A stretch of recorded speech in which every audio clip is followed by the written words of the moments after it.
بسم اللہ الرحمن الرحیم۔ دنیا کی سب سے پاک باز خاتون سیدہ فاطمہ سلام اللہ علیہ کی پیدائش کے وقت کیوں مکہ کی تمام دائیوں نے حضرت خدیجہ کو اکیلے چھوڑ دیا تھا؟ درد ذا کے دوران کیوں حضرت خدیجہ کو اکیلے چھوڑ دیا گیا؟ سیدہ نساء العالمین حضرت فاطمہ کی پیدائش کے وقت کیوں مکہ کے سرداروں نے حضور اکرم صلی اللہ علیہ وآلہ وسلم کے گھر کا گھیراؤ کیا؟ سیرت حلبیہ میں روایت ہے کہ جب مالک کائنات تجارتی سفر کر کے رسول اللہ صلی اللہ علیہ وآلہ وسلم مکہ واپس لوٹے تو حضرت سیدہ خدیجہ نے آپ کو نکاح کا پیغام بھجوایا، تو رسول اللہ نے سب سے پہلے اس نکاح کا ذکر اپنے محبوب چچا حضرت ابو طالب سے کیا اور اس کے بعد باقی چچاؤں کو بتایا۔ سب نے اسی بات پر اتفاق کیا کہ اس شادی کے پیغام کو قبول کر لینا چاہیے۔ پیارے دوستو، پھر وہ مبارک دن بھی آ گیا جب اللہ کے پیارے نبی سرکار دو عالم کی شادی کی تقریب حضرت خدیجہ کے گھر ہوئی۔ وہاں حضرت خدیجہ کے رشتہ دار عمرو بن اسد اور ورقہ بن نوفل وغیرہ موجود تھے۔ حضور کے چچا حضرت ابو طالب نے نکاح کا خطبہ پڑھایا اور حضرت خدیجہ کی طرف سے ورقہ بن نوفل نے جوابی کلمات کہے۔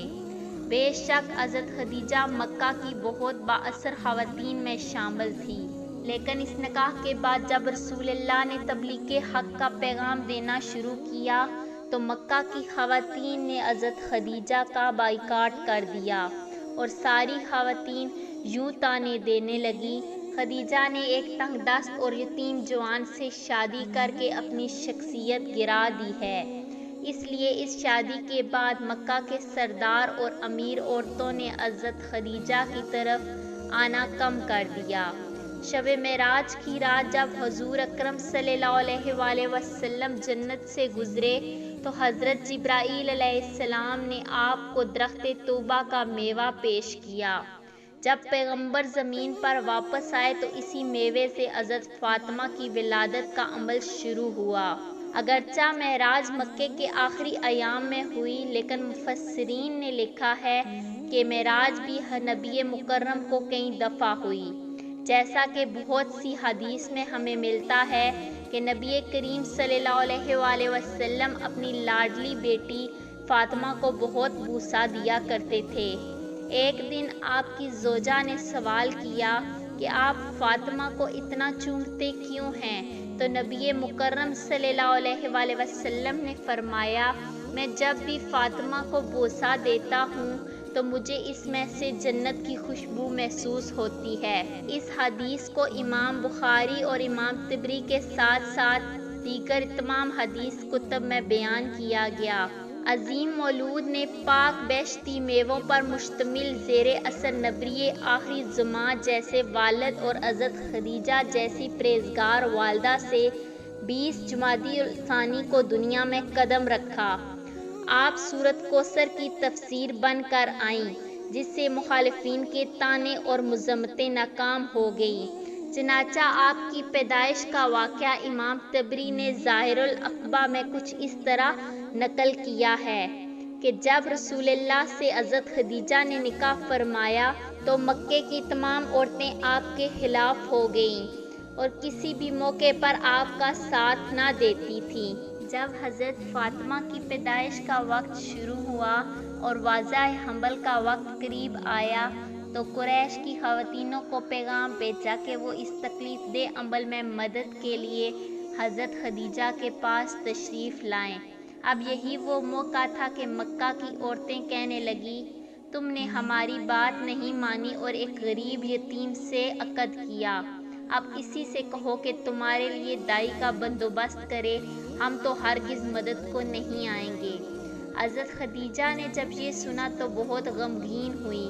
مکہ میں فوراً یہ خبر پھیل گئی اور مکہ کے مشرکوں نے حضور اکرم صلی اللہ علیہ وآلہ وسلم کے گھر کا گھیراؤ کر لیا کہ آج کسی کو بھی حضرت خدیجہ کے پاس اندر نہیں جانے دیا جائے گا۔ خیر، وضع عمل کا سخت وقت کا آغاز ہوتا ہے۔ حضرت خدیجہ اکیلی ہیں، کوئی معاون نہیں ہے۔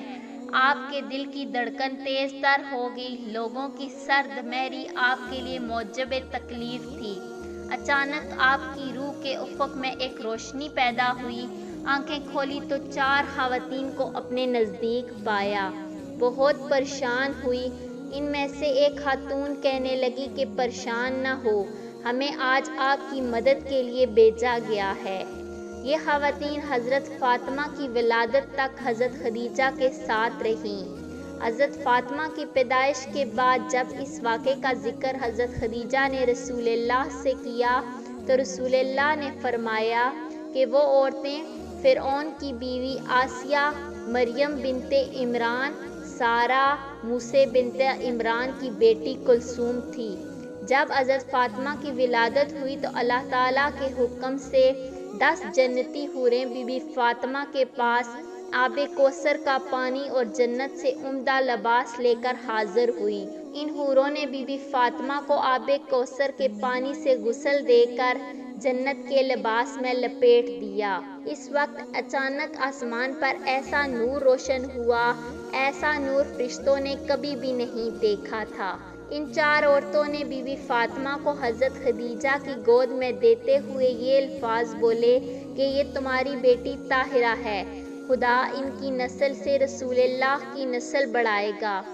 روایات میں آتا ہے کہ ایمن رسول اللہ صلی اللہ علیہ وآلہ وسلم کے گھر پر آپ صلی اللہ علیہ وآلہ وسلم کو مبارکباد کہنے کے لیے آ رہی تھی کہ راستے میں ان کو سلیمہ نامی ایک عورت ملی۔ اس نے پوچھا، ایمن تم جلدی چل کر کہاں جا رہی ہو؟ ایمن نے کہا کہ رسول اللہ صلی اللہ علیہ وآلہ وسلم کو اللہ تعالیٰ نے بیٹی سے نوازا ہے، میں ان کو مبارکباد دینے جا رہی ہوں۔ سلیمہ ایمن کو کہنے لگی کہ محمد کے گھر بیٹی ہوئی ہے، بیٹا تو نہیں ہوا جو تم مبارک دینے چل نکلی ہو۔ یہ سوچو کہ ان پر کیا گزر رہی ہوگی، کیونکہ اس وقت مشرکین لڑکیوں کو پیدا ہوتے ہی دفن کر دیتے تھے۔ حضرت ایمن فرمانے لگی، سلیمہ یہ بیٹی اللہ کے رسول محمد صلی اللہ علیہ وآلہ وسلم کے گھر پیدا ہوئی ہے، کسی کافر سردار کے گھر نہیں۔ مجھے یقین ہے کہ دین اسلام میں بیٹیوں سے وہ سلوک نہیں ہوگا جو ہمارے آباء و اجداد کرتے چلے آ رہے ہیں۔ ایمن کی بات سن کر سلیمہ کا چہرہ زرد پڑ گیا، کیونکہ سلیمہ کے گھر بھی 3 بیٹیوں کا جنم ہوا تھا، لیکن سلیمہ کے خاوند نے تینوں بیٹیوں کو زندہ دفن کر دیا تھا۔ یہ سلیمہ کے گھر میں نہیں ہوا تھا، بلکہ یہ عرب کے مشرکین میں رواج عام تھا کہ جب ان کے گھر کوئی بیٹی پیدا ہوتی تو اس کو مار کر یا پھر زندہ زمین میں گڑھا کھود کر دفن کر دیا جاتا تھا۔ عرب کے چند قبیلے تھے جو اپنی بیٹیوں کو پیدا ہوتے ہی دفن نہیں کرتے تھے، بلکہ ان کی پرورش لڑکوں کی طرح کرتے تھے، لیکن زیادہ تر قبائل لڑکی کو پیدا ہوتے ہی دفن کر دیتے تھے۔ سلیمہ بھی ایمن سے باتیں کرتے ہوئے ان کے ساتھ رسول اللہ صلی اللہ علیہ وآلہ وسلم کے گھر چلی گئی۔ سلیمہ نے سوچا کہ میں بھی دیکھتی ہوں کہ رسول اللہ کا بیٹی کی ولادت پر رد عمل کیا ہے۔ جب یہ دونوں خواتین رسول اللہ کے گھر پہنچی تو کیا دیکھا کہ رسول اللہ اپنی بیٹی کو گود میں اٹھائے پیار کر رہے ہیں، ان کے چہرہ مبارک کو بوسے دے رہے ہیں۔ جو بھی بیٹی کو مبارک دینے کے لیے آتا ان کو خوشی خوشی خیر مبارک کہہ کر روانہ کر رہے تھے۔ سلیمہ رسول اللہ صلی اللہ علیہ وآلہ وسلم کے قدموں میں بیٹھ کر رونے لگی، یا رسول اللہ آپ کا دین سچا ہے، آپ سچے ہیں، آپ کا خدا سچا ہے، آپ کا گھرانہ سچا ہے۔ اگر آپ کو ہماری ویڈیو پسند آئی ہو تو ہمارے چینل کو سبسکرائب کریں۔ جزاک اللہ۔